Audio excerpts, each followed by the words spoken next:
சென்னை சேப்பாக்கம் மைதானத்தில் உள்ள ஒரு ஸ்டாண்டுக்கு ரவிச்சந்திரன் அஸ்வின் பெயர் சூட்டப்படும் என தமிழ்நாடு கிரிக்கெட் அசோசியேஷன் இணைச் செயலாளர் பாபா தெரிவித்துள்ளார்.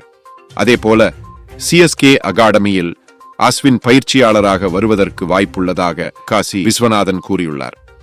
மேலும் சிஎஸ்கே அகாடமியை இந்தியா முழுவதும் பரப்ப திட்டமிட்டுள்ளதாகவும் அவர் தெரிவித்துள்ளார். வெஸ்ட் இண்டீஸ் மகளிர் அணிக்கு எதிரான 3 போட்டிகள் கொண்ட தொடரை இந்திய அணி 2-1 என கைப்பற்றியுள்ளது.